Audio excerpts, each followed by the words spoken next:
इसी का नाम है कथावाचक पलक किशोरी के साथ।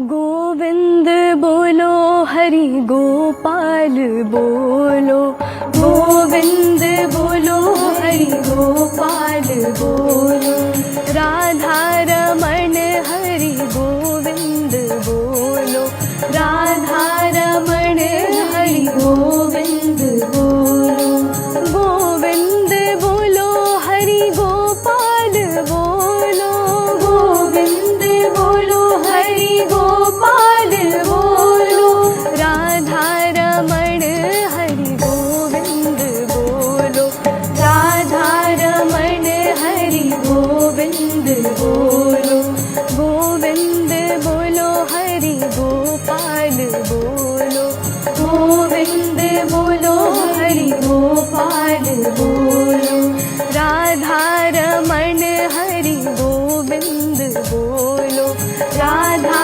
रमण हरि गोविंद बोलो, राधा रमण हरि गोविंद बोलो, राधा रमण हरि गोविंद बोलो। बोलो कृष्ण कन्हैया लाल की जय।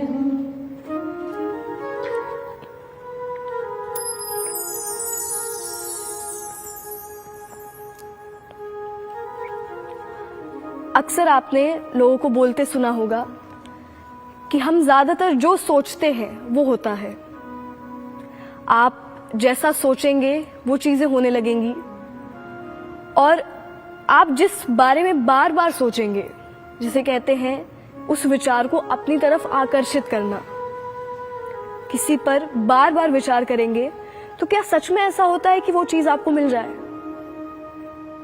ऐसा सच में होता है कि आप जो भी सोचते हो वैसा हो जाता है? क्या प्रकृति आपके हिसाब से काम करती है? क्या भगवान आपके हिसाब से सिर्फ देना जानते हैं? क्या वो खुद भी सोचते हैं कि मुझे क्या देना सही है या क्या देना गलत है? इन सभी उत्तर को, इन सभी आंसर्स को हम आज जानेंगे। तो आइए हम सब हैं आज एक नए विषय के साथ, जो है भगवत गीता के प्रोस्पेक्टिव से हम समझेंगे कि ऐसा नियम जो कहता है आप जो सोचते हो आप वो पाते हो, वो भगवत गीता के प्रोस्पेक्टिव से कैसा है, या भगवान कृष्ण उसके बारे में क्या कह रहे हैं। हम सब चाहते हैं कि बहुत सारी चीजें हैं जो अभी करनी या जो अभी लेनी बची है। अभी बहुत सारे काम हमें करने हैं भविष्य में, या हम ज्यादातर समय भविष्य के बारे में सोचते हैं। मे बी समटाइम्स हम प्रेजेंट से भी ज्यादा भविष्य के बारे में सोचते हैं, प्रेजेंट से भी ज्यादा फ्यूचर प्लानिंग करते हैं। क्या ये सब सही है? क्या आज आप जो सोचते हो सच में वो होता है? ये क्वेश्चन था अर्जुन का भी। भगवद गीता अध्याय 3 कर्मयोग की शुरुआत ही इस क्वेश्चन से हो रही है, इस प्रश्न से हो रही है। अर्जुन यहाँ पे कह रहे हैं, अगर आप बुद्धि को ज्यादा श्रेष्ठ मानते हैं, if your intelligence is your priority, अगर वो सबसे ऊपर है, फिर हमारे काम करने का क्या रोल? फिर हम मेहनत क्यों करें? या फिर हमारे काम करने से क्या होगा? क्योंकि अगर सब कुछ आपके विचारों पर निर्भर है तो आई थिंक दुनिया भी विचार बदल सकते हैं। आप बताइए, क्या आपकी सोच दुनिया बदलती है या आपके काम दुनिया बदलते हैं, आपके कर्म दुनिया बदलते हैं? अगर आपका आंसर है कि आपके कर्म दुनिया बदलते हैं तो यू आर हाफ राइट, आप आधे सही हो। क्योंकि मान लीजिए अगर आपके काम गलत हैं, फिर आप काम कर रहे हैं पर वो गलत काम कर रहे हैं, फिर तो नेगेटिव चेंज होगा दुनिया में। इसलिए आपकी सोच आपके काम बनाती है, और फिर आपके काम यानी आपके कर्म दुनिया बनाते हैं, दुनिया बदलते हैं, परिवर्तन लाते हैं। पर यहाँ पे सोच का भी रोल है, सोच का भी महत्व है। ऐसा नहीं कि बिल्कुल नहीं है। तो जब सोचने से सब हो रहा है, सारी चीजें लास्ट में आपके माइंड पे आके रुक जाती हैं, आपके विचारों पर, आपके थॉट्स पर आके रुक जाती हैं, फिर काम की इंपॉर्टेंस क्या है? फिर काम की जरूरत ही क्या है? ये सारे डाउट हमारे मन में भी है, अर्जुन के मन में भी थे। और वो क्वेश्चन बहुत हाई लेवल के क्वेश्चन है। भगवत गीता अगर आपको समझनी है तो आप भगवान के उत्तरों को पहले मत समझिए, आप अर्जुन के प्रश्न को समझिए। वो पूछना क्या चाह रहे हैं? क्या सिर्फ इतना थी इस क्वेश्चन की मीनिंग? सिर्फ इतने में ये प्रश्न खत्म हो गया? नहीं। आपकी सोच आपके काम बना रही है और आपके कर्म दुनिया बदल रहे हैं। आपकी सोच कैसे बन रही है? फिर आपके मन में विचार कैसे आते हैं? क्या आपके विचार आपके हाथ में है या फिर कहीं और से कोई बाहरी आपके विचारों को कंट्रोल कर रहा है? आप ऑब्जर्व करो, शोध करो, एनालिसिस करिए।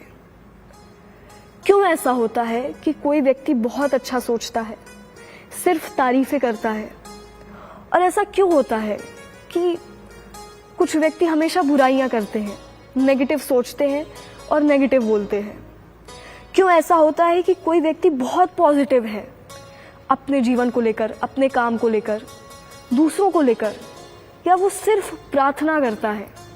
और ऐसा क्यों होता है जो इंसान हमेशा उल्टी बातें करे, हमेशा नेगेटिव सोचे, गलत सोचे, काम शुरू होने से पहले कह दे नहीं हो सकता, होगा ही नहीं, असंभव है? क्या वो जानबूझकर गलत सोच रहा है? ऐसा तो हमारे साथ भी कई बार होता है कि हम चाहते नहीं है गलत सोचना, पर शायद हमारे मन में विचार आते हैं। एट द लास्ट हमें क्या पता चला? हमारी सोच हमारे हाथ में नहीं है। सब कुछ पहले से तय करके रखा गया है। वो जो होना है आप वही सोचेंगे, यानी वो इंसिडेंट्स भी आपके कंट्रोल में नहीं है। आपको लगता है प्रकृति आपके हिसाब से काम करेगी? प्रकृति का किसी पर कोई जोर नहीं है। आप प्रकृति को कंट्रोल नहीं करते। ऐसा नहीं है कि आपकी सोच और प्राकृतिक घटनाएं ये डायरेक्टली लिंक्ड हैं। जो होना है वो होकर रहेगा। आप no matter how long from your thinking कि ऐसा नहीं होगा, ऐसा नहीं, जो होना है वो होगा। तो जब कुछ नहीं बदलता, जब कुछ भी आपके हाथ में नहीं है, तब आपको ये रियलाइज होता है, ये महसूस होता है कि at the last controller is someone else. कोई है जो चला रहा है, कोई है जिसके हाथ में सब कुछ है। आपकी सोच, आपकी थॉट्स भी उस पर निर्भर है, फ्यूचर इंसिडेंट्स पर निर्भर है, और वो कोई और नहीं, आपके सिक्स सेंस है। कुछ लोगों में ये पावर ज्यादा देखी गई है कि वो जल्दी जज कर लेते हैं कि मे बी ऐसा हो, पर ये पावर भी उनकी खुद की नहीं है। आपकी मेंटल स्टेट, आपके थॉट्स, ये भी आपके खुद के नहीं है। जिसे हम कहते हैं कि आपका नेचर ऐसा है। नेचर यानी प्रकृति। प्रकृति के भी 3 गुण हैं, सात्विक, राजसिक और तामसिक। ये तीनों गुण सब में अलग अलग कंपोजिशन में है। किसी में सत्व ज्यादा है, यानी वो बहुत नॉर्मल लाइफ है उसकी। किसी में मे बी राजसी गुण ज्यादा है, ही लव्स लग्जरियस लाइफ, उसे लग्जरी पसंद है। और मे बी तामसिक किसी में ज्यादा है, यानी जिसे कहते हैं स्लीपी नेचर, ज्यादा काम ना करना पड़े, आराम ज्यादा हो। सब में अलग अलग कंपोजिशन में ये प्रकृति के गुण हैं। कुछ भी डायरेक्टली आपके कंट्रोल में नहीं। दुनिया आपके हिसाब से नहीं चल रही, आप उसके हिसाब से चल रहे। ये सारी चीजें जब आप सोचेंगे तब आपको ये रियलाइज होगा कि you are in very big trap and you have been trapped. आप एक बहुत गहरे माया जाल में हैं, और सिर्फ आप नहीं, सब हैं, सब लोग हैं, बंधे हैं। और ऐसा बंधन जो हमें पता नहीं है पर है, जो हमें समझ नहीं आता। हम सोचते हैं कि we are the controller. Last में आपको पता चल जाएगा कि कंट्रोलर कोई और है। आप सिर्फ हम खिलौने की तरह काम कर रहे हैं। इस सिचुएशन में फिर हमारे हाथ में है क्या? भगवान ने कहा सिर्फ तुम्हारे डिसीजन या तुम्हारे निर्णय तुम्हारे हाथ में है। तुम्हें डिसीजन क्या लेना है। ये सारी चीजें जब आपको समझ आती हैं तब आपको, जिसे कहते हैं सच, उसकी एक झलक दिखती है। रियलिटी का इतना सा थोड़ा सा अनुभव होता है कि वास्तव में यहाँ कोई कुछ नहीं कर रहा, सब कुछ हो रहा है। हमारी मर्जी यहाँ पर एक लिमिट तक है। एट द लास्ट रिजल्ट देने वाला कोई और है।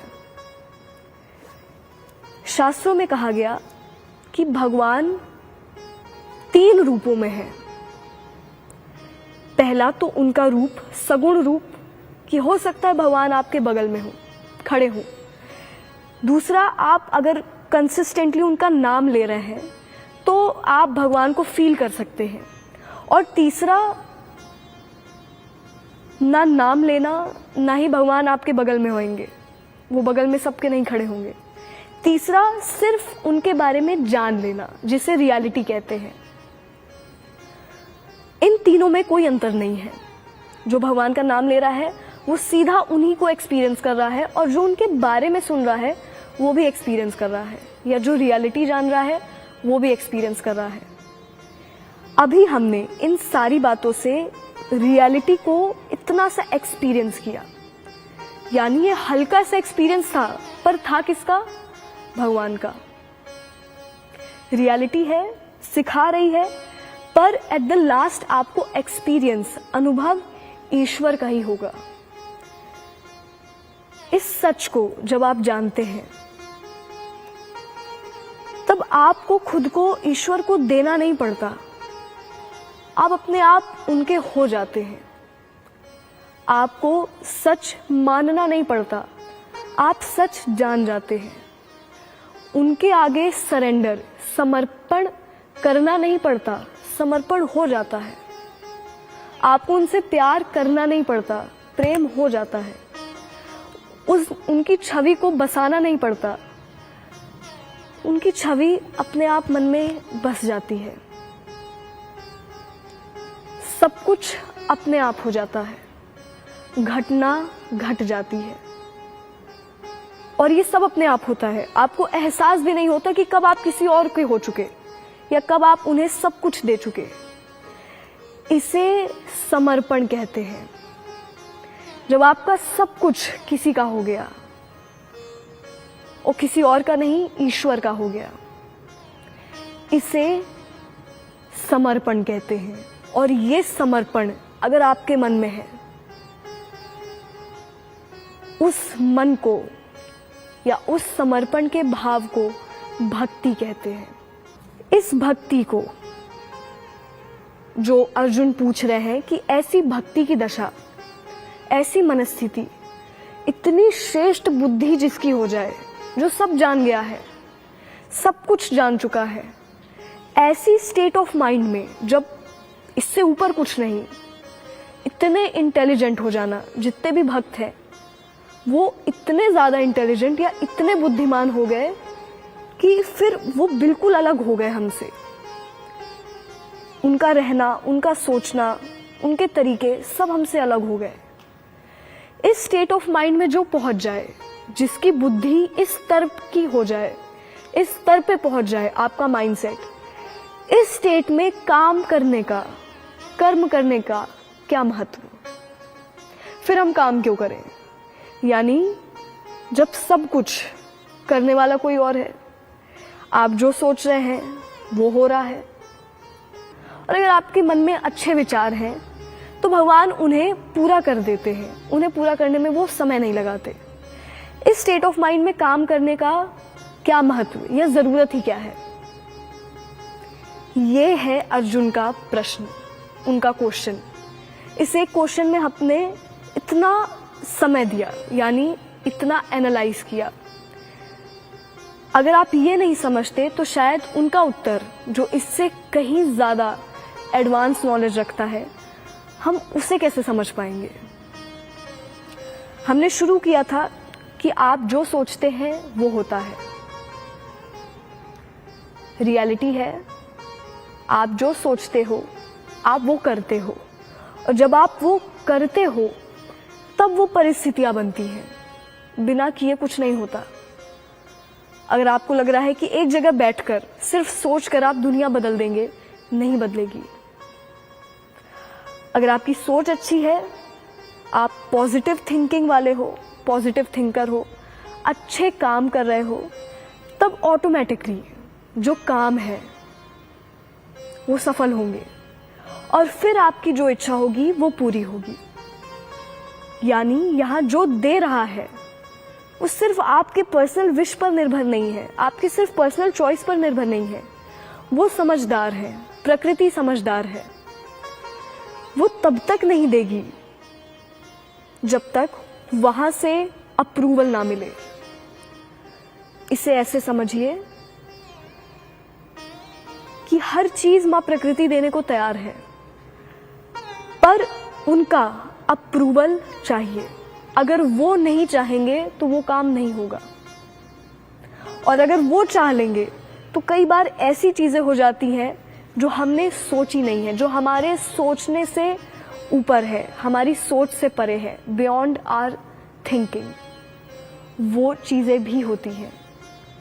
वो तब होती हैं जब आप एक लिमिट तक उनसे जुड़े, इस हद तक कि फिर आप अपने आप समझ जाएं कि अब वो ये कराना चाह रहे हैं, या अब शायद वो ये सोच रहे हैं, या वो मेरे बारे में अच्छा कर रहे हैं और ऑलरेडी वहां पे काम चल रहा है मेरे बारे में। इतनी हद तक अटैचमेंट जब आपको हो जाए, फिर हर इच्छा पूरी हो जाती है और उनका अप्रूवल भी लगने लगता है। यानी प्रकृति आपको सब कुछ देने लगती है। एक्चुअल में काम कर रहा है एक्शन, आपके कर्म। उनके बिना कुछ नहीं होगा। भगवान के उत्तर पे हम किसी और दिन चर्चा करेंगे, क्योंकि वो बहुत लंबा विषय है। पर प्रश्न में ही हम एक निष्कर्ष पर पहुंच सकते हैं। भगवान ने कहा है कि अगर तुम्हारे मन में सच्चा प्रश्न है, प्रश्न भी सच्चा होता है। अगर हम क्वेश्चन करें सिर्फ अपने सेल्फ डाउट के लिए, या सामने वाले को गलत साबित करने के लिए, या सेल्फ ईगो पर, वो क्वेश्चन सही नहीं है, वो प्रश्न झूठा है। क्योंकि वो आपकी आत्मा की प्यास नहीं है, वो आप आत्मा से नहीं पूछ रहे, पूरे मन से नहीं पूछ रहे। जब आपके मन में सच्ची जिज्ञासा है तभी सच्चा प्रश्न आएगा। सच्चा प्रश्न जब आएगा, भगवान ने कहा उस सच्चे प्रश्न को अगर तुमने गहराई से समझ लिया, प्रश्न की गहराई तक अगर आप चले गए, उसमें ही आपको उत्तर मिल जाएगा। अभी हमने भगवान के उत्तर के बारे में कुछ नहीं कहा, सिर्फ अर्जुन के प्रश्नों की बात हो रही है। एक प्रश्न कि अगर बुद्धि श्रेष्ठ है तो कर्मों का महत्व क्या। हमने समझा बुद्धि श्रेष्ठ है, सब कुछ होता है किसी की मर्जी से, पर आपको अगर उन्हें खुश करना है, कुछ भी चेंज लाना है, तो आपको काम करना पड़ेगा। या काम छोड़ने से कहीं बेहतर है कि आप कुछ ना कुछ करते रहिए। हर स्टेट में लॉ ऑफ अट्रैक्शन के पीछे भी छुपा है लॉ ऑफ एक्शन। इन सारी बातों से आपको पता चलेगा, अगर कोई लॉ है जो सब पे काम कर रहा है तो वो है लॉ ऑफ कर्मा, कर्म का सिद्धांत। इसी के पीछे सब कुछ है। इंपॉर्टेंस है, आपकी बुद्धि कुछ नहीं कर सकती जब तक आपके कर्म सही दिशा में ना हो। यानी बुद्धि के इंपॉर्टेंस, बुद्धि का महत्व है, कर्म जितना नहीं है, काम जितना नहीं है। अगर आप बहुत अच्छा सोच रहे हैं पर आप काम अच्छे नहीं कर रहे, उसका कोई अर्थ नहीं। और वही अगर आप थोड़े से खुद के लिए रिजिड है, सेल्फ डिसिप्लिन फॉलो कर रहे, पर आपके काम बहुत अच्छे हैं, तो वो सेल्फ डिसिप्लिन के दौरान हम जो कुछ पॉजिटिव नेगेटिव भी सोचते हैं ना, कोई फर्क नहीं। अगर आपने सच्चे मन से काम किया है तो result would be positive, that's all. तो आज हमने समझा कि सबसे ज्यादा जरूरी है अपनी सोच सुधारना। सोच सुधारने से भी ज्यादा जरूरी है अपने कर्मों को सुधारना। आपके कर्म सही है, आपके काम सही है, नो मैटर आपकी जैसी भी सोच हो, अगर आपकी काम सही दिशा पर है, ऑटोमेटिकली प्रकृति आपको सुखी रखेगी, आपके जीवन में रोशनी लाएगी, प्रकाश लाएगी, और फिर आपसे भगवान खुश हो जाएंगे। और वो खुश हो गए यानी हर चीज परफेक्ट है। आपको जो मिल रहा है, आपके साथ जो हो रहा है, आप जो कर रहे हैं, अगर वो खुश हैं तो सब कुछ अच्छा है, सब कुछ परफेक्ट है। फिर उसमें हमारे इंटरफेयर की भी जरूरत नहीं। एक लिमिट के बाद हमें अपनी बुद्धि लगाना बंद कर देना चाहिए, यानी उनके निर्णय पे आप प्रश्न मत करिए। वो जो करते हैं सब सही है। ज्ञान आपको लास्ट में इस स्टेट पर ला देता है जब आप ये सच देखते हैं ना कि only he is the doer, he is the only one who is doing everything in this world. तब आपको पता चलता है जो हो रहा है सब अच्छा हो रहा है, कुछ गलत नहीं हो रहा है। जो हुआ वो बेहतर था, जो हुआ वो सही है, जो होगा वो अच्छा होगा, यानी सब कुछ परफेक्ट है। प्रकृति में और भगवान के निर्णय में किसी चीज की कमी नहीं, सब कुछ पूरा है। फिर हम उनके अनुसार यानी अकॉर्डिंग टू गॉड हम काम करने लगते हैं। Will start working according to God's wish. तब हम जीवन की उस गहराइयों तक जाएंगे, उन बातों को समझेंगे जिन्हें जानकर शायद हम दुनिया से अलग हो जाएंगे या हम स्पेशल हो जाएंगे। और फिर हमारा मेंटल स्ट्रेंथ, हमारी मेंटल ग्रोथ, सब कुछ ऐसे स्तर पर पहुंचेगी जहां हम सेल्फ डिपेंड हो जाएंगे। सेल्फ जिसे कहते हैं खुद में खुशी को ढूंढ लेना, हम सेल्फ एंजॉयड पर्सन हो जाएंगे। इसी के साथ मिलेंगे इसी तरह के एक और इंटरेस्टिंग विषय के साथ अगली बार। तब तक जय श्री कृष्णा।